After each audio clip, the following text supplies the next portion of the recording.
Hello and a very warm welcome to everyone watching today's webinar. We have a truly international audience today with lots of people joining us from all over the world. So it's a good morning to some, a good afternoon to others and a good evening to those in the Far East. My name is Sue Marwood and I'm a Learning and Development Consultant here at TMS Data. I have the pleasure of hosting today's webinar, which is part of our series of guest webinars where we invite our network members to tell us more about the use of the team management systems profiles in their work with individuals and teams. So I'm delighted to welcome and introduce our guest speaker today, Helen Hambleton, who is the Managing Director of People Untapped. I had the pleasure of accrediting Helen quite a few years ago now in the team management profile, and some of you may already have met Helen as she spoke at this year's TMS Data Network Forum in London. So Helen's going to present for the next 30 to 35 minutes, and then we'll have time at the end for a 10-minute question and answer session. As everyone's lines are muted, if you would like to ask Helen a question, please type it into your question box, which is located in the control panel on the right-hand side of your screen, and I'll pass those questions on to Helen.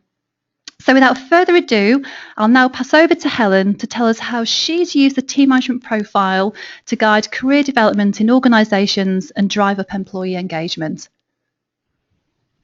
Thank you, Sue, and again, hello to everyone from all over the world today. It's fabulous to have such a diverse audience for this webinar. So in terms of what we're going to cover today, I really want to share with you a bit of a case study of how I've used TMS as part of a career development program with one of my clients. This is also the subject of a written up case study which Sue will talk about later on in this presentation. So just very briefly as an introduction to who am I and what am I all about. So People Untapped was born in about 2011, and really we're an expert organisation looking at developing people and organisations to really flourish. My specialism here is around career development, and one of the things that we do is not only group career development programs and one-to-one career coaching, but also about building leadership capability to support careers within organisations. Some of our clients, Pearson, Allianz, Swiss Re, GSK, Scope, and there's a whole load more as well. So enough about me and the organisation. I want to really get stuck into our case study today. And the case study is with GlaxoSmithKline, the pharmaceutical organisation, although specifically the area that I've worked with as a client more recently is the oral health category. So for those of you unfamiliar, this is the organisation that brings the world the brands such as Aquafresh, Sensodyne, Corsadil, Biotine, Polygrip, and they're known by some other names around the world. And within this particular group of individuals in this team, there's probably around about 40, 50 people within this organisation. They're mostly marketing, global marketeers, category experts, quite a relatively senior audience. And they experienced, probably going back 3 years ago now, some lower survey results in their engagement survey that would consistently point to career development being an opportunity to really engage their people better. HR locally had facilitated some focus groups to give a bit more colour to what the challenges really were. GSK at the time was also focusing and investing in performance management and really trying to up the ante and raise the bar on performance and conversations in the business. They also, at a global level within the consumer healthcare division, they'd also launched an internal website with a range of career-related resources. This was called My Winning Career, and particularly at more junior levels, I think it was very helpful. They had lots of different role profiles, information about different types of roles and careers in the organisation. But one of the things that we noticed in our diagnosis is that staff were really feeling quite time poor, and they were really not connecting with static online resources and tools, much as they were very good tools and continue to be good tools. The leadership team within the oral health category were very engaged, but they didn't quite know what to do. They didn't know how to best support people within their organisation with their longer term career and development planning. So this audience that this case study is about very much global marketing, some supply chain, some research and development leadership as well. So hopefully that gives you a little bit of a context of the type of organisation I'm talking about. So what were we trying to do with this career development programme? Ultimately, we wanted to get to a place where everyone in the team had very cohesive but realistic long-term career development plans. So short-term development, clarity on longer-term direction, very much owned by the individual and supported by managers, peers, and myself as a coach. We were trying to get increased levels of engagement and a commitment to a long-term career path at GSK. And I say where that's appropriate, because we have to be realistic that not everyone wants to nor should stay with any organisation for their entire career. There will be somewhere that is appropriate and it's absolutely aligned to what they want, and somewhere it's not. And GSK, I was delighted to know, took a very adult approach to what long-term looks like, and as long as someone is engaged doing the work that matters to them and matches their skills, then long-term can be 2 years, it can be 20 years, and it doesn't really matter as long as those needs are met. We were also trying to develop more honest conversations, particularly in relation to careers within the business. And we also wanted to understand, were there any collective development needs? It's interesting when we all learn about HR and development, we're always talking about training needs analysis and collective development areas. It's actually quite hard to get that in a concrete way in many organisations. So this programme enabled us to get some of that as well. So this is the format of the programme. So we launched the programme with just an overview, a call with senior leaders and all of the staff. And then the delegates would go away, do some diagnostic work. Some diagnostic work that included the TMS profiles, and I will try and major on that as I talk through its role in the programme. We also used some values assessments and EdShine's career anchors, as well as a bespoke diagnostic to really understand the baseline of each individual delegate. We then had a series of workshops. Oh, sorry, I've just gone up on that set. We had a series of workshops looking at, firstly, self-awareness and self-reflection, so that delegates could come out of that, including the second workshop on feedback from their manager, with a real clarity on what was most important to them in their careers. And I'm going to come on to that in a little bit more detail. And that's the section in the programme where TMS really proved invaluable. As we moved through the programme to the third workshop, we were looking at career mapping and mapping out different routes and different options for future career choices, and looking at how we could integrate life goals as well into career planning. My belief is that life and careers aren't totally separate, they actually connect to each other quite clearly. Delegates would then have a one-to-one career coaching session, and they were also expected to really connect in with their manager to share where they'd got to in their thinking. And the final workshop in the programme was about more short-term development planning. And so we developed development plans, or the delegates developed their own development plans, really using the 70-20-10 approach to development. And specifically, we spent quite a bit of time looking at career networks, the importance of networks that are influential in one's careers, and really giving people space to develop action plans to address any gaps that they had. We also then collated the collective development needs of the groups as well. So my slide here says, where are you now? And we don't have time today to do a diagnostic with each of you on the phone, but it was a really important start point for this programme to ask delegates about their own career situation.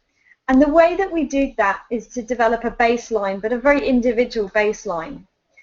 And this This data represents the whole cohort that went through this program as a start point of where they were at in terms of career direction, their development, and the support they were receiving.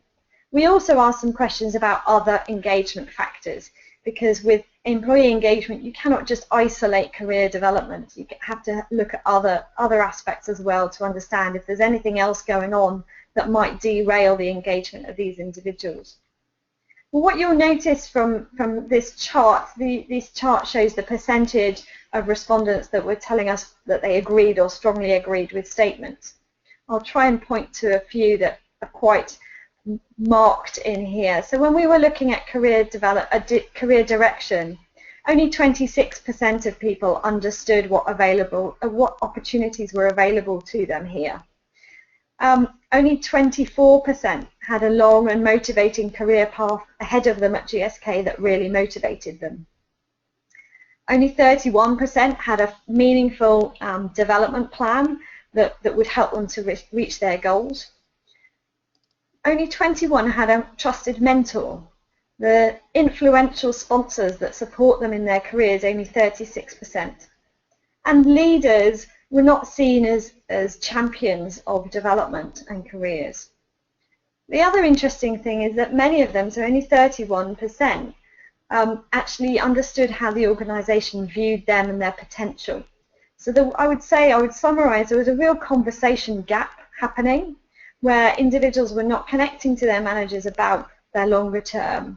And really there was a fog in front of them that they couldn't see in terms of career direction, what some of the routes might be and what some of the opportunities might be. In many respects, this gave us a brilliant place to start because it gave us some real focus for the program. Individuals would look at their own baseline, so their own chart, to work out the areas that they wanted to focus on most clearly. There's a picture here of a lazy river, and I hope this analogy translates around the world. And this is my philosophy on careers, is that many of us, if we look back from when we left education and we moved into the workplace, many of us didn't and probably still don't have a very clearly defined career path ahead of us. There are industries, of course, where things are laid out in a more structured way, take medicine or the legal profession, for example. But most of us, actually, we end up getting in the lazy river, we get in the pool, and the current will take us where the current is flowing. So we get in the river, and sometimes that river will part and it will split. And depending on who else is around and whether there's any barriers in the way or the speed of the current going one way or another, we might go left, we might go right. And we somehow end up in a place. Whether we meant to end up in that place or whether it happened by chance, sometimes it's down to a little bit of fate and luck. But actually there are some critical points in our careers where we are faced with choices and options and decisions. And what I aim to do with this program is really help people to make decisions when they reach those choices, and also to look much further ahead as to the possible destination points and get people to be clearer about which direction they're going in. Are they going north? Are they going south? Are they going east or west? And to be clear on the different routes they could take to get there, as opposed to defining one exact route to get there. So this analogy of my lazy river, and sometimes we go fast, sometimes we go slow, sometimes we hit some rapids and we hit some barriers, and sometimes other people get in the way. But actually, if we're clear on the direction of travel and we're clear how we're going to make choices along the way, then we can have a pretty fulfilled and happy career. So this is the analogy that flows, as it were, through this program. And the program is really, in simplistic terms, is organized around these 4 stages. We spend quite a lot of time on reflection to really get clear on what's important to us. Then we move into a phase of exploring, looking at all the opportunities, being creative about some of the opportunities that might be out there, thinking a little bit left field about things as well. Once we've done that, it's actually relatively easy and quick to move to mapping out our career options and mapping out what the possibilities might be and therefore how we develop towards them. So when I ask delegates, what makes your career successful, they tell me different things. And I think we can all probably acknowledge that if I asked each of you right now, some of you there would be things that you said that would overlap and there would be commonality. And some of you would say really quite unique things to you. So what we try and aim to do is to isolate and allow people to define their own success factors, the things that are most important to them in their career if they see it as successful. And the framework we use to do this is the one that you're seeing on the screen now. And it's about creating what I call career choice factors. So firstly, we allow people the opportunity to explore what their values are, what their career anchors are, so what really satisfies them at work. We then ask them to look at the content of their jobs, the technical knowledge, the work that they're doing. We do that through manager feedback, through them looking at their strengths, and actually through them looking at their experiences to date to understand what gaps they might have and whether they want to fill them or not. Career as part of one's life is critical, and in today's society even more so. So we allow people the opportunity to take stock of their outside of work commitments, their interests, their responsibilities, and understand what success looks like from a career perspective that fits in and works in tandem with the rest of their life. And then last but not least, we look at their working style and preference and how that informs the type of work that they're best suited to and the type of work that they're going to get the most energy from and be engaged by. So that's where we come on to TMS. And many of you, I'm hoping that many of you are TMS practitioners, and if you've worked with functional teams, you will know that there are natural skews that happen. For example, I've done work with finance teams, and where they're all finance professionals, you will typically get a skew of preference towards the bottom right of the wheel. So you'll see lots of thruster organisers, concluder producers, and some controller inspectors. That's quite normal because the types of work that those roles involve really play to those preference types. When I look at brand marketing teams, typically they're expressing skews towards the north of the wheel. The creator innovators, the explorer promoters going out there and selling, this is the best brand concept, this is the latest thinking, testing out new ideas, and then often allowing someone else to implement them. I also, a little while ago, had a team where they were focused on government affairs and policy work in the not-for-profit sector. And actually they were all about reporter advisors and creator innovators, explorer promoters. It was all about finding out what was out there, developing white papers and then talking to people about it and really trying to change opinions. So we know that there are skews in functional role types will actually naturally have a magnetic attraction to different preferences. So one of the things that I do is ask delegates to evaluate the types of work involved in their role. So I will ask them, you probably can't see here, this is a screenshot of a worksheet that I use, the percentage of their time that they spend on each of the work types from the TMS wheel. And then I will also then ask them to look at the work preference distribution from their personal profile. For the analyticals out there, they love the analytics of this. They struggle with adding the percentages up, but they really would like to see, well, what is this telling me? And I guess that's the most important question for them to be asking. And this is the fit that we're looking for. Now, of course, there is very rarely a total match of someone's preferences and the types of work involved in their role. Because actually, if there is 100% match between our preferences and the type of work that we have to do in our job, we're pretty bored quite quickly. However, if there is a real mismatch between our preference and the type of work that we're being asked to do, then often it can cause a real sense of frustration and dissatisfaction with our work. So as I'm sure TMSDI have told you over the years, really from an engagement perspective, we're looking for healthy stretch. We're looking for around about a 2/3 match and a 1/3 mismatch. So one of the things that we ask people to do is to really explore their profile, their TMS profile, in a different way. So ask them to explore it in the sense of, what does my role require me to do? And how do my preferences fit with that requirement of the job? But also then we start to look forwards on, actually, in terms of future roles, how do we make sure that future roles are a good match versus a mismatch? I'll give you an example. I was coaching somebody a little while ago who was very frustrated that she hadn't received a promotion.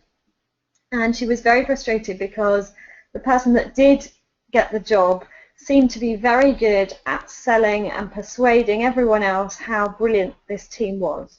And she said, I could never do that. I actually like to do the work. I don't like going around talking about it. I like to just get on with the work. And it became very clear to me that her preferences, in fact, we then did a TMS profile, her preference was all about concluder-producer. She was really focusing on delivering outputs and really getting stuck into the detail of the work, and it had to be perfect. And actually her boss that did get this role was a really clear explorer promoter. So his ability and preference for going out and selling the group and selling the team to more senior stakeholders was absolutely what the role expected, but also played to his preference. So we try and get delegates to understand, and this particular individual realized that actually there would have been a mismatch between her and the job that she had applied for. And possibly, actually, she even concluded that they made the right decision by not appointing her to that role. Now, it isn't black and white, and that's why this healthy stretch is important. You know, sometimes that might have been the absolute perfect stretch for her to progress and to develop, and it would have been something she could have wanted to do. Actually, in that instance, it wasn't something she actually wanted to do. And so when she was looking at her career options for next steps, we started to think much broader about other roles that would enable her to play to her concluder-producer, as opposed to roles that would force her into a zone where there was a total mismatch. One of the things I've created for this program is a simple table here of, okay, so what are the considerations? Because it isn't black and white. But things like the differences between extraversion and introversion, you know, the roles that require significant stakeholder interaction and influence, presenting, etc., would really play to the extroverted preference. And yet roles that would enable reflection and focus, the opportunity to prepare, and often supporting roles that enable other people to be in the limelight, really play to the introverted preference. Now, of course, if someone's got quite a low score in one of those, these might not be the most important consideration. But actually, if someone's got a very strong extroverted preference, and that's very clear, that probably will play a part in their career choices going forwards. Whatever roles they look at, you need to ask the question, will that enable me to leverage, take advantage of, and play to my extroverted preference? Or will it force me into a space that actually demands a more introverted style, and I might be frustrated? And the same applies to each of the other preferences. So even if we look down at practical and creative, you know, the practical really plays to roles that really require solutions to be delivered quickly. They often are more operationally orientated because it's all about delivering in the present. Whereas the roles that require very highly complex, more ambiguous, future-orientated situations, or where, you know, there really hasn't been a solution ever developed before, a new approach is needed, then they will play to the more creative preference as well. So definitely I've come across coachees who have a very creative preference, who are frustrated in roles where things are very standard and you actually have to follow very set ways of doing things, because it's sort of frustrating their creative preference.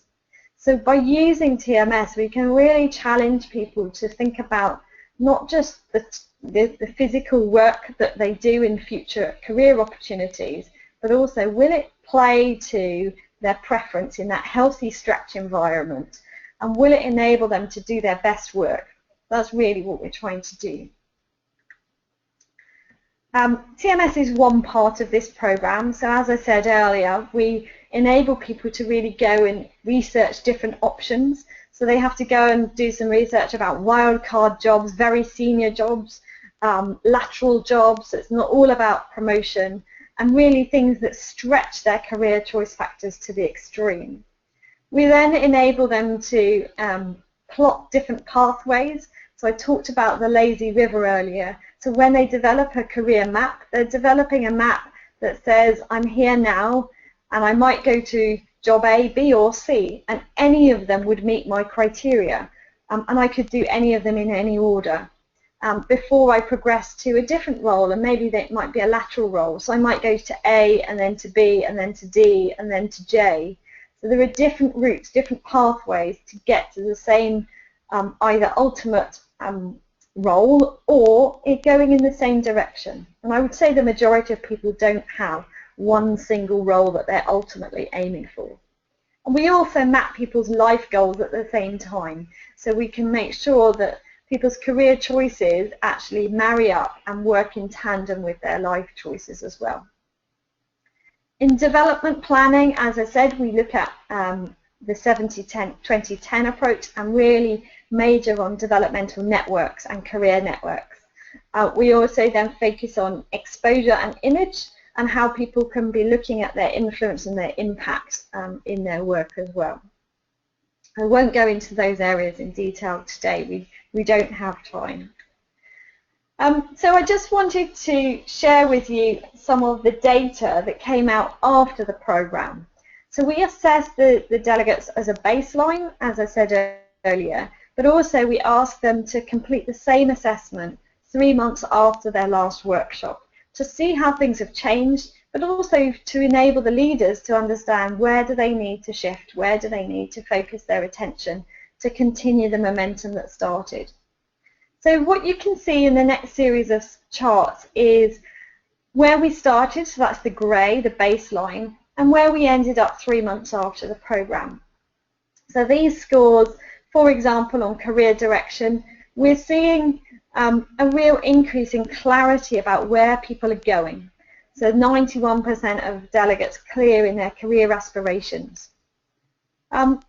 Here we see that I understand what opportunities are available to me to progress my career here. That was very low to start with, 26%, and that shifted to 60%. And it's a continuing journey as well. Organisations are changing. In fact, this part of GSK has undergone a lot of change over the past 12 months. So it's always a moving and changing landscape that people are operating in. That I'm clear on the types of roles that I aspire to do next in my career went from 71 to 93%. And I have a long-term career path ahead of me at GSK that really motivates me, almost doubled from 24 to 46. There's still a way to go here, but as I said earlier, I don't think you would ever get this to 100% because people have different needs and different drivers that one organisation may be able to fulfil and it may not be able to fulfil. Some more data here. I have a meaningful action-orientated development plan that will help me to reach my goals. Went from 31% to 68%. I'm clear what I need to develop in order to excel in my role and grow into future roles. Increase both behaviourally up to 84% and technically to 65%. Interestingly, there's a relatively senior population that have developed a lot of their technical knowledge already, so they find it harder to work out what further technical knowledge and capabilities they need.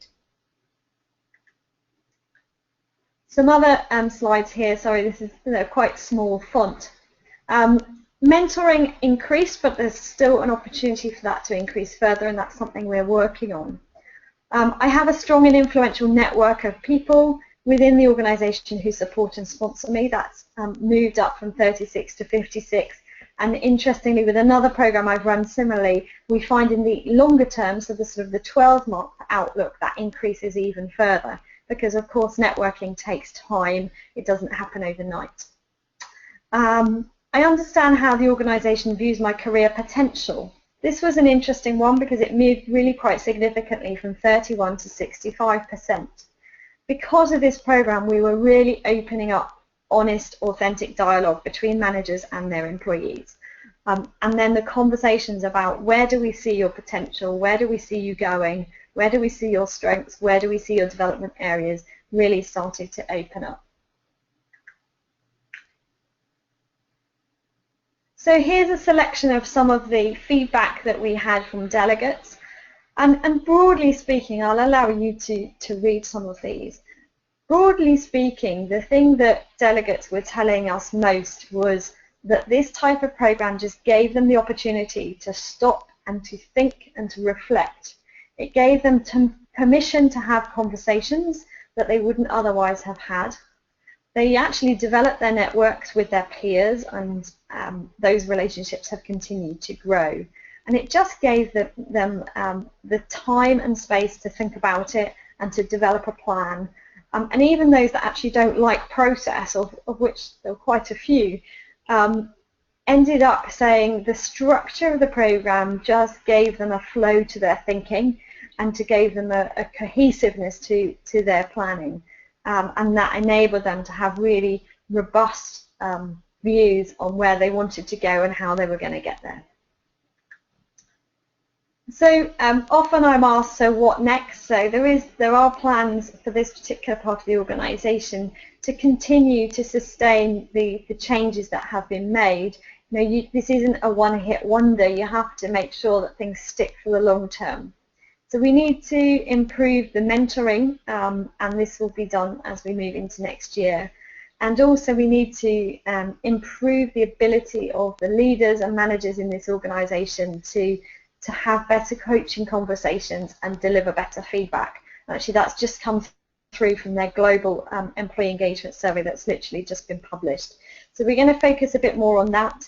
The other thing that came out as a collective development need for many individuals was around impact, image and influence, and I would say particularly for the female population within this organisation.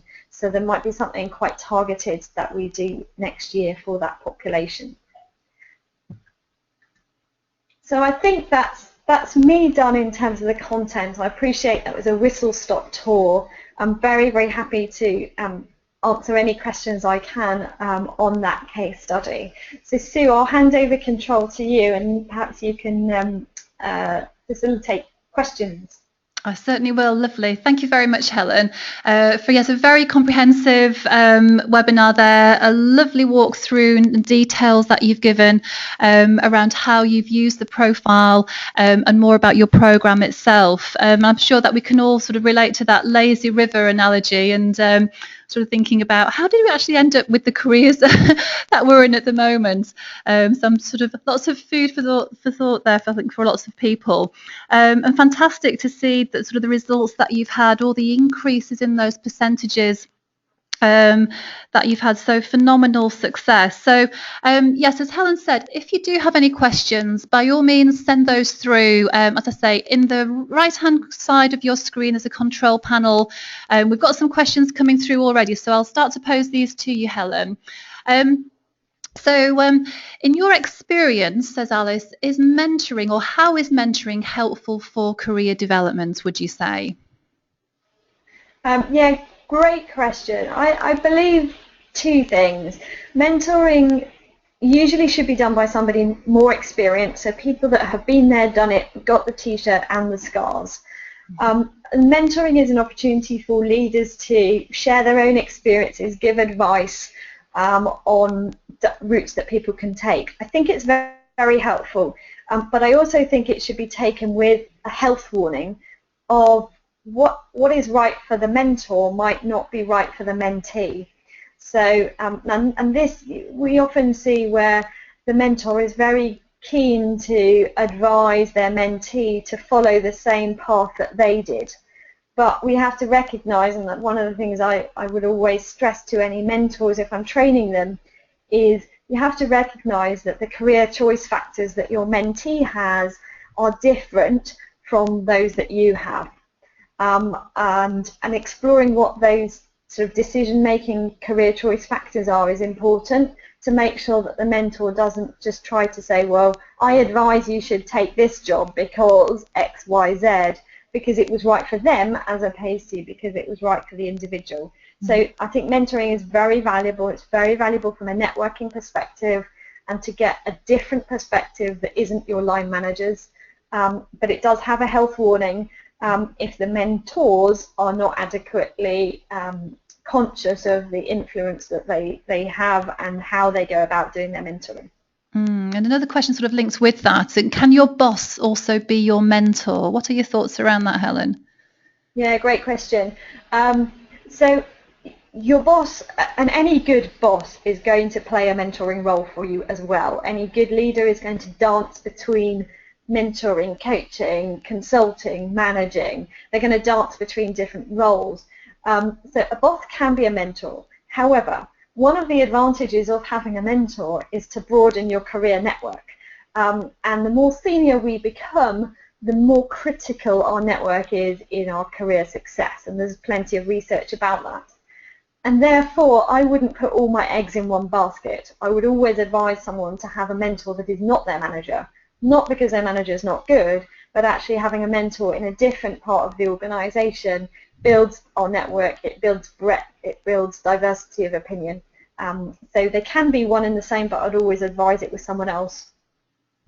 Lovely, thank you for that. We've got another question here. Which is talking, you said there, of course, with the sort of the ongoing program, the work you're doing around that, and you mentioned before that you assessed after 3 months the particular group that you mentioned in the presentation.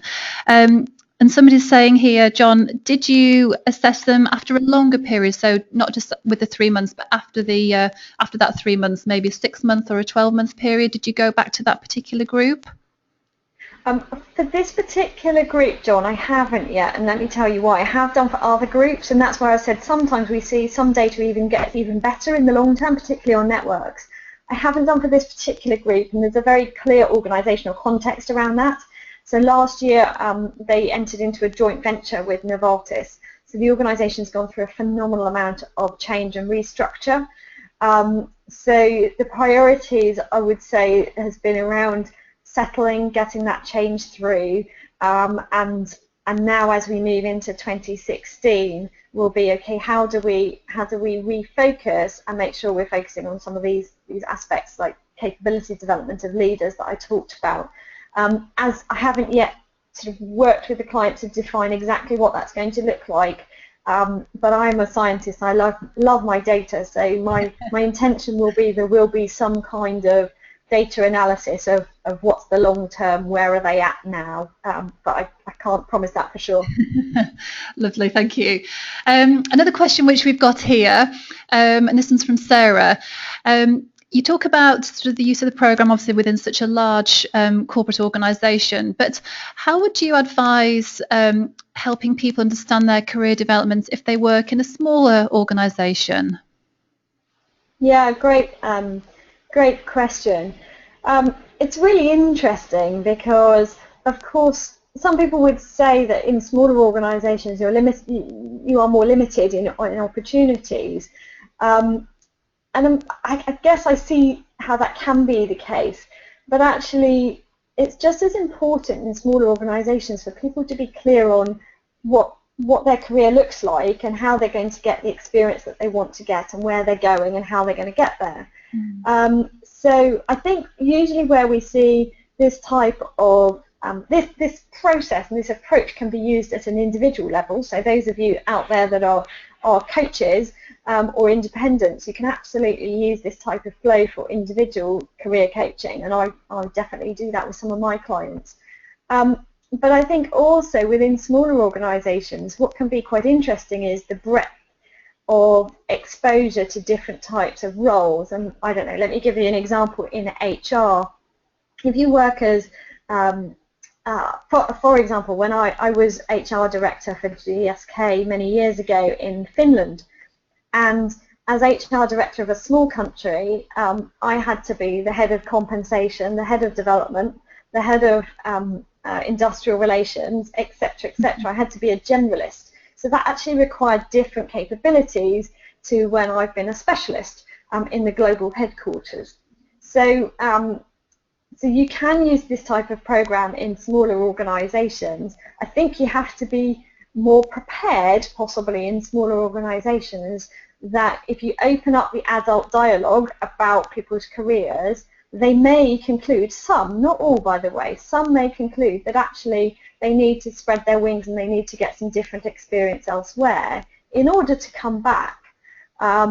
And actually, one of my clients at the moment is a medium-sized organisation. It has about 50 employees, and interestingly, the calibre of their I'm going to say their senior managers actually, the calibre of their senior managers is not good enough, and it's partly not good enough because those people haven't experienced anything else. They've actually probably been there too long, and they haven't got a breadth of leadership experience. And actually the CEO of that organisation is struggling to find a successor within their team because their careers actually haven't been developed along the way. They've been quite complacent. So I think a brave small organisation does this kind of programme to really enable its people to open their eyes and choose their own path. But it does require a bit of courage. I think it's probably easier in big organisations. Having said that, you know, I do know some big organisations that are nervous about this kind of program because they're worried that it might make people leave. We haven't seen that in this organisation example. We've seen 2 or 3 people have chosen to leave, but I have to say it was the right decision for those individuals, and I think it was also the right decision for the organisation. So nobody is concerned about that. But great question. Lovely, thank you. And I think just time for one last question. Can you run a program like this even if a company is going through a period of change?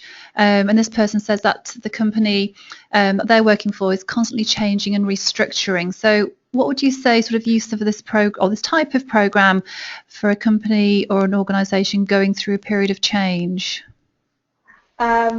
Oh, great question. Actually, so last year, as I mentioned, GSK Consumer Healthcare was going through a large restructure, and actually we had been commissioned to run this program in the research and development organisation, quite a large number of people. And the leader said, Helen, we still want to go ahead, even though in this organisation, the R&D organisation was actually hit quite hard by the restructure.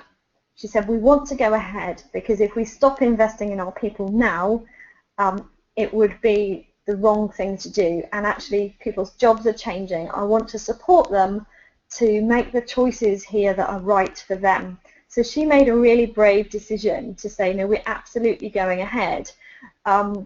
It was a different program. Oh no, sorry, it was the same program, but it felt different because people were naturally in quite an interesting place. We were managing their change curve as well as managing their future opportunities. So for some, I think everyone got a lot of value out of it. For some, they were so focused on survival and retaining their jobs that they almost just couldn't even think about the future. They couldn't think about the long term because they were so ingrained in the depths of the change curve and the fear of lack of stability. For others, it absolutely got them really, really clear on the choices they were going to make as they moved through the change. So to answer your question, I think yes, you absolutely can run this kind of program.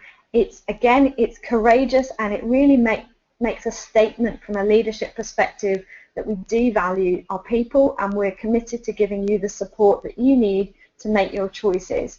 But we have to also run it with the change curve in mind, and we have to be sensitive to that as well. Yeah, quite a different feel. Yes, absolutely. It does, yeah. Yeah, lovely. Well, thank you very much for all those questions and for some lovely detailed answers there. Thank you very much, Helen. And we've got some lovely comments coming through from people attending. Very good presentation. Found it really interesting. It's very relevant to what I'm doing at present. Totally agree with the comments on mentoring. So lots and lots of people, I'm sure, Helen, have found this immensely useful. If people would like to read a little bit more about the work that Helen has done, we do have a case study which you can find on the tmsdi.com website. And this is an overview of the programme. It's an interview with Helen and her client within GSK. So a good read there. If you do have any further questions, if you've not been able to ask those today, I'll pop up. So Helen's email address is there on the screen. And if you want to ask myself anything, my details are there as well. So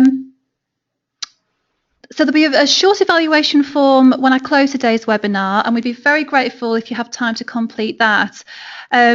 But I think all that remains for me to say now is a very big thank you to Helen for being our guest speaker today. We really do appreciate you taking the time to plan and to present today's webinar. And I'm sure everyone, as we've already seen from people's comments there, they found it very useful. They found it a very interesting topic. And I'm sure it's given everybody insight into just one of the many applications of the team management profile. So thank you, Helen. No problem at all. Thank you for the opportunity, Sue. And I would just echo, if people do have questions or they want to get in touch, then I'm very open to having those types of conversations. Super lovely. Thank you very much. So I'm going to close the webinar now because we've come to the end of our 45-minute slot. But thanks again, Helen, and thanks to everybody for joining us today. Thank you. Bye-bye.